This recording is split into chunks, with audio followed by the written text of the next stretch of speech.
saya ini berpuluh-puluh kali, lebih dari 20 kali mengunjungi Yerusalem, mengunjungi di sana dan ikut bersama di dalam suasana itu. Nggak ada yang suka Pak rakyat Israel dengan Netanyahu. Jadi jangan katakan ini selamanya. Percayalah, kan 1 minggu sebelum serangan itu kita tahu bahwa rakyat sedang menunjukkan mosi tidak percaya kepada Netanyahu. Hampir setiap hari demo penduduk Yerusalem demo terhadap menurunkan Netanyahu. Ini waktunya bergabung dengan Board of Peace, justru menunjukkan, jangan lupa yang bergabung ini Prabowo Subianto yang kemudian dunia telah mengakuinya sebagai macan diplomasi. Saya bukan mau curiga, Trump itu mau seperti Louis ke-14. Louis ke-14 mengatakan, "L'État c'est moi." Negara adalah aku adalah negara. Sekarang Trump mau mengatakan, "Le monde c'est moi." Dunia adalah saya adalah dunia. Sayalah yang menentukan terjadinya katakanlah perdamaian. Dan perdamaian itu seperti Pak Prof Hamid katakan, oleh Trump selalu diikuti dengan yang namanya kekerasan, dengan yang namanya tarif. Kamu tidak ikut saya kenakan tarif. Kamu tidak ikut ini, saya serang kamu. Itu sudah nyata. Dan negara-negara Eropa semua sudah mengatakan seperti itu. Bahkan Australia, bahkan Singapura sudah mengatakan seperti itu. Sobat Defense, media asing ramai-ramai menyoroti keputusan Indonesia bergabung dengan Dewan Perdamaian Gaza pimpinan Presiden Amerika Serikat Donald Trump. Mereka menilai seharusnya Indonesia tidak bergabung dengan organisasi tersebut. Pasalnya ada resiko yang kemungkinan diterima Indonesia. Middle East Monitor menjadi salah satu media asing yang turut menyoroti keputusan Indonesia. Melalui artikel yang terbit pada Rabu 21 Januari lalu, Indonesia dinilai seharusnya tidak bergabung. Bahkan partisipasi ini akan menjadi kegagalan moral yang besar. Secara konsisten, Indonesia menolak menormalisasi hubungan dengan Israel. Indonesia juga membela kedaulatan negara Palestina berdasarkan hukum internasional. Sementara keputusan bergabung dengan Dewan Perdamaian Gaza yang dipimpin Trump dinilai akan bertentangan langsung dengan prinsip-prinsip Indonesia. Pasalnya dalam organisasi itu, Amerika Serikat dinilai melegitimasi dampak genosida. Middle East Monitor menyebut peran Indonesia tidak akan netral, terutama sebagai negara mayoritas Muslim terbesar di dunia. Partisipasinya dinilai akan digunakan untuk menutupi kerangka kerja yang sangat tidak adil yang dipaksakan tanpa persetujuan Palestina. Pendapat senada dituliskan media asal China, yakni CNA. Dalam artikelnya, media tersebut menilai Indonesia akan terjebak di dalam lingkaran pro-Amerika yang akan memprioritaskan agenda Trump. Nah, melihat hal ini, gimana menurut kalian? Lebih sepekan Dewan Perdamaian alias BOP yang janjinya akan menyelesaikan tragedi di Gaza diresmikan di Davos, Swiss. Sementara di Gaza, Israel terus dengan leluasa melakukan pembantaian demi pembantaian. Terkini setidaknya 31 warga Palestina termasuk setidaknya 6 anak-anak syahid dalam serangan Israel di kota Gaza dan Khan Yunis di jalur Gaza sejak Sabtu kemarin. Kekerasan ini terjadi sehari sebelum Israel akan membuka kembali penyeberangan Rafah yang menghubungkan Gaza dengan Mesir pada Minggu untuk pertama kalinya sejak Mei 2024. Serangan pada Sabtu 31 Januari 2026 adalah yang terbesar sejak pengumuman gencatan senjata diumumkan oleh Presiden Amerika Serikat Donald Trump pada 10 Oktober 2025 lalu. Jadi udah jelas kelihatan wajahnya Bu Koni. Silakan lanjut, Bu. Ya, kemudian bagaimana kita harus menghidupkan tadi ke non-alignment movement, karena itu kan dan Bandung Spirit itu menjadi nyawa kita, jiwa kita sebagai bangsa gitu. Dan bagaimana menggunakan platform itu, platform yang dibentuk oleh Trump, jika ini menguatkan PBB gitu. Dan artinya juga kita mampu melindungi global soft power. Kalau enggak, itu yang saya khawatirkan, saya rasa saya sepakat dengan Pak Hikmahanto. Yang saya khawatirkan, kita ini kan sebenarnya kalau bicara soal Board of Peace, kita belum jelas betul siapa ketuanya, siapa yang mengontrol agenda, siapa yang membiayai. Ini kan mesti very rigid, dan untuk berapa lama dia gitu. Kalau tidak, kita akan masuk ke dalam konflik of interest, terjebak jadi kita ini presiden tetap menjalankan politik bebas aktif atau justru terseret agendanya si Trump? Saya pikir sih terseret agendanya Trump ya. Karena tadi belum dan kebijakan presiden ini menurut saya agak kaget ya, karena kita itu intinya nggak boleh menjadi figuran dalam panggung kekuatan besar, itu dulu. Dengan masuk ini, saya rasa kita menjadi figuran dalam panggung kekuatan besar instead of kita menjadi bagian dari penjaga keadilan ya, dan menjadi leader dengan sebagai penjaga keadilan dengan non alignment position kita dengan Bandung Spirit kita. Gitu. Baik. Baik, saya bergeser ke Pak Hekal. Anda sendiri apakah setuju bahwa sekarang keputusan ke Board of Peace itu bukan menjalankan politik bebas aktif, tapi justru meninggalkan Palestina? Loh, begini, sebentar.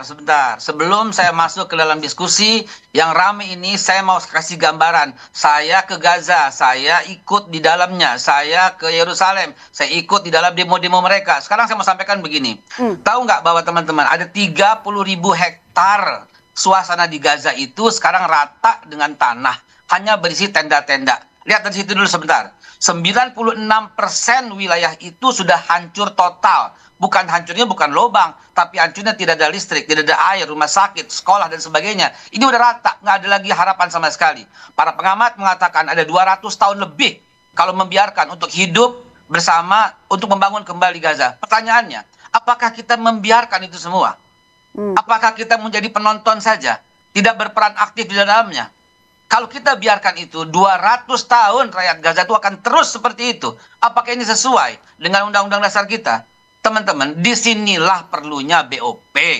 BOP hadir yang 13 negara diantaranya itu adalah negara dengan mayoritas muslim yang selama ini udah tentara pro untuk kemerdekaan Palestina. Menolak BOP menurut pendapat saya ini berarti membiarkan rakyat Gaza hidup dalam kondisi seperti itu. Yang akhirnya akan musnah. Memang itu kok tujuan Israel. Yang kedua, selain membiarkan Gaza dalam kondisi hancur luar ini, kita justru melanggar konstitusi kita sendiri. Kebebasan itu pembukaan UUD udah jelas bahwa kemerdekaan hak segala bangsa dan sebab itu harus dihapuskan penjajahan ya. Karena tidak sesuai dengan peri manusia dan peri keadilan. Jadi ingkar terhadap ini. Jangan lupa. Sekali lagi yang mau saya sampaikan, posisi Indonesia ini sebagai bridge builder, sebagai pembangun jembatan. Bebas aktif masih kita pegang kok. Kita peduli dengan Gaza dengan seperti ini kok. Dan jangan lupa, ini seperti yang tadi Presiden sampaikan, ini adalah peluang mencapai kemerdekaan Palestina. Terus mentang-mentang ada Trump di sana kita harus ikut apa semua? Justru akan menjadi wasit. Ini kan sudah nyata di mana-mana. Terus saya mau mengomentari tadi seperti yang Pak Hamid katakan, selama ada saya, kata Netanyahu, nggak akan pernah. Loh, bukan memang saya siapa yang bilang setuju itu. Netanyahu? Netanyahu yang bilang. Lanjut. Bukan Hamid Awaluddin yang bilang begitu. Ya, oke. Selama Netanyahu ada di sana, memang Pak, saya ini berpuluh-puluh kali, lebih dari 20 kali mengunjungi Yerusalem, mengunjungi di sana dan ikut bersama di dalam suasana itu. Nggak ada yang suka Pak rakyat Israel dengan Netanyahu. Jadi jangan katakan ini selamanya.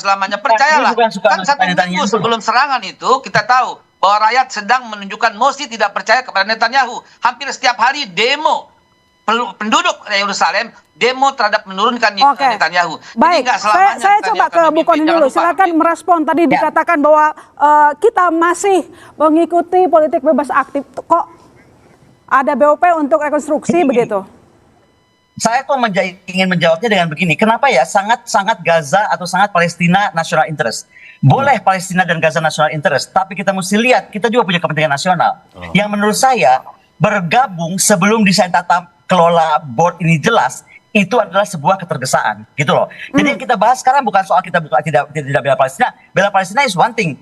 Tapi bagaimana kita masuk dengan ketergesaan tanpa arsitektur kepentingan nasional kita sendiri, itu berbahaya. Karena kita tidak melibatkan public strategic doctrine kita. Nggak ada yang ngomong kok, tiba-tiba diputuskan, tiba-tiba udah ditandatangan, dipamerkan gitu kan. Kedua, tanpa ada DPR. Nah, artinya kita mencerminkan policy inclusiveness dari Presiden, bukan grand strategi negara. Yang saya lagi konteskan ini ke Indonesia-nya, bukan ke Palestina dan Gazanya. Itu udah jelas tujuannya. Tapi kembali kita mesti lihat apa arsitektur kepentingan nasional Indonesia sendiri. Kan nggak bisa memutuskan sebuah strategi besar seperti ini dengan impulsif aja. Ada di situ, oke deh saya join, nggak ngobrol dulu sama rakyat Indonesia, nggak bicara dulu dengan DPR gitu kan. Bu Kony, ini amanat undang-undang. Amanat undang-undang, jangan ngajarin saya soal amanat undang-undang, Pak. Tapi jangan sampai keputusan hanya diambil sebuah kecurigaan, prasangka buruk, pesimisme. Kalau keputusan diambil dari sana semuanya. Kita mencerminkan polisi Presiden yang impulsif, dan itu bukan strategi. Pak Eka, silakan dijawab. Di mana kepentingan nasional ketika kita bergabung di Board of Peace? Pak Eka, tadi kata Bu Kony bilang kita terlalu Gaza. Di mana kepentingan nasional atas keputusan kita bergabung dengan Board of Peace? Loh, bagaimana sih? Lah kan pembukaan UUD boleh jelas bahwa itu bagian dari kepentingan nasional. Kita mengingkari undang-undang, kita menganggap konstitusi sendiri kalau membiarkan hal itu. Gaza ini produk dunia. Nggak ada lagi negara yang seperti ini sekarang, sudah musnah. Terus kita membiarkan begitu. Ya kita menginjak-injak konstitusi kita sendiri dong namanya. Jangan sampai, kalau umpamanya tadi dikatakan gegabah, saya mau balik. Kalau begitu, mana bisa kita mengambil keputusan untuk tidak bergabung, hanya dengan kecurigaan, hanya dengan kekhawatiran, hanya dengan prasangka buruk, hanya dengan pesimisme. Kapan kita membangun dengan penuh optimisme yang seperti ini? Kapan? Ini waktunya. Ini waktunya bergabung dengan board office, justru menunjukkan. Jangan lupa yang bergabung ini Prabowo Subianto, yang kemudian dunia telah mengakuinya sebagai macan diplomasi. Ini kalau menurut saya gegabah itu begini, gegabah itu karena begini. Pada waktu ada pertemuan di Davos, itu saya yakin semua delegasi tidak tahu bahwa akan ada prosesi penandatanganan terhadap piagam BOP. Nggak ada. Dan itu Pak Menlu sendiri mengatakan bahwa ini karena sangat mendesak.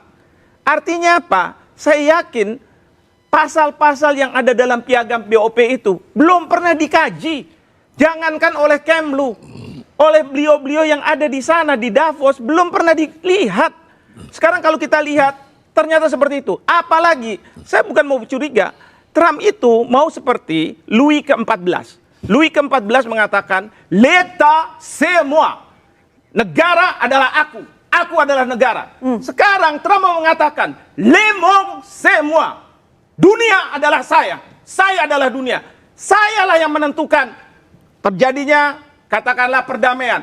Dan perdamaian itu seperti Pak Prof Hamid katakan, oleh Trump selalu diikuti dengan yang namanya kekerasan. Dengan yang namanya tarif. Kamu tidak ikut saya kenakan tarif. Kamu tidak ikut ini, saya serang kamu. Itu sudah nyata. Dan negara-negara Eropa semua sudah mengatakan seperti itu.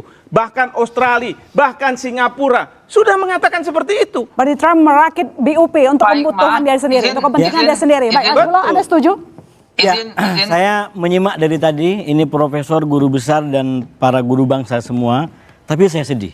Semoga saya bisa menyampaikan apa yang ada di pikiran saya. Sedihnya adalah satu. Karena saya khawatir jangan-jangan yang kita sampaikan semua ini tidak membantu masyarakat memahami bahwa kita bangsa Indonesia tulus ikhlas mendukung Palestina.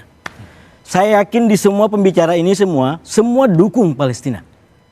Tapi gara-gara framing pemutusan, saya khawatir justru yang kita bicarakan tidak membantu rakyat kita dalam memahami ini. Padahal kalau ditanya semua ini kurang lebih saya yakin sama. Kita dukung Palestina, dukung Palestina. Kita tidak suka dengan kebijakan Trump, saya yakin sama. Ini semua kita kritis terhadap Trump. Bahkan yang kritis sama Trump bukan hanya Prof Hikmah. Orang selevel Thomas Friedman, yang orang Amerika sendiri itu dengan kritis menyebut Trump sebagai pemimpin yang narsis. Jadi ini titik kesepakatan, jangan kemudian dipecah belah untuk kepentingan katakan pemberitaan. Termasuk Presiden, DPR, walaupun atas nama kemajmukan bangsa kita, saya yakin ada berapa persen yang mendukung Israel. Kita bangsa besar, jadi kita hormati. Tapi kalau disurvei secara umum, hakul yakin hampir bulat mendukung Palestina. Kalau ditanya, apakah dengan begini masih mendukung Palestina? Itu pertanyaan jebakan. Yang kalau tidak dijawab dengan tuntas, menggiring masyarakat seakan-akan kita tidak dukung Palestina. Pertanyaan pertama tadi, di mana orang Palestina dalam konsep ini? Jangan lupa Dewan Perdamaian yang dibuat Trump ini. Saya bicara Trump bukan saya suka sama Trump.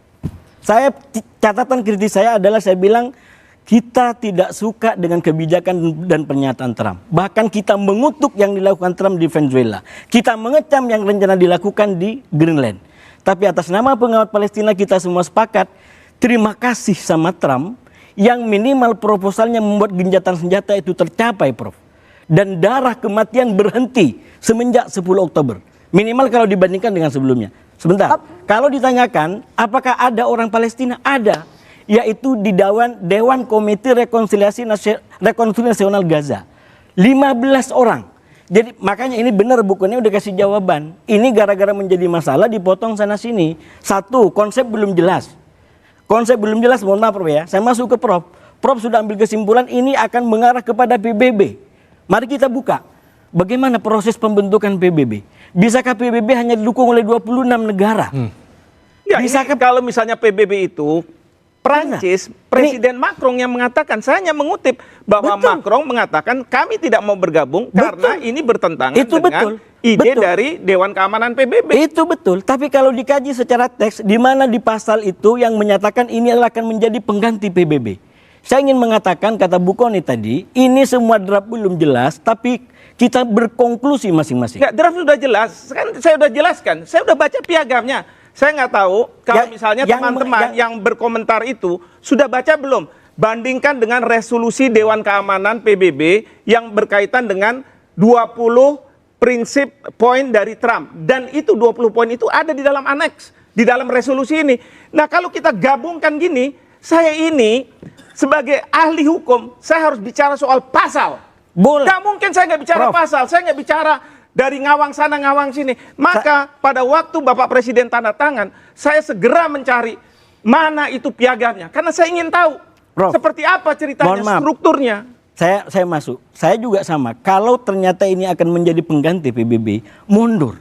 Karena pertama itu tidak sesuai dengan mandat pembentukan ini. Jangan lupa, Dewan Perdamaian lahir dari mandat Dewan Keamanan PBB 2803. Tapi kan dibajak. Tadi kan Ibu Gina udah mengatakan namanya sama. Saya bilang gini sama mahasiswa saya. 1 minggu berapa hari? 7. Saya bilang brengsek kamu. Kenapa? Tanya dulu hari kerja atau hari kalender. Kan ada 2 penafsiran. Sama seperti BOP. Kita bisa bicara BOP antara resolusi Dewan Keamanan PBB dengan piagam. Setelah kita bandingkan, beda itu. Ya, saya sekali lagi menghormati perbedaannya, tapi sekali lagi di catatan saya, ini menjadi masalah di antara kita karena tadi konsepnya belum jelas, kita sudah berkonklusi masing-masing. Justru yang kedua soal Palestina, karena kalau Anda anggap sebagai belum jelas, kenapa harus masuk? Ini masuk dalam dalam badan yang tidak jelas, uncertain. Lagi pula kalau dibaca lagi, adakah di situ disebutkan tentang kemerdekaan Palestina? Padahal yang harus diperjuangkan sesuai dengan mandat konstitusi pembukaan Undang-Undang Dasar 45 itulah kemerdekaan. Kalau ini peace, ini tidak mungkin peace itu tanpa justice. Tidak mungkin peace itu kalau tidak merdeka.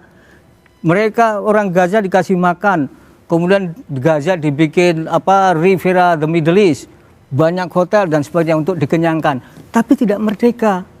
Jadi sebetulnya BOP itu tidak menyelesaikan masalah.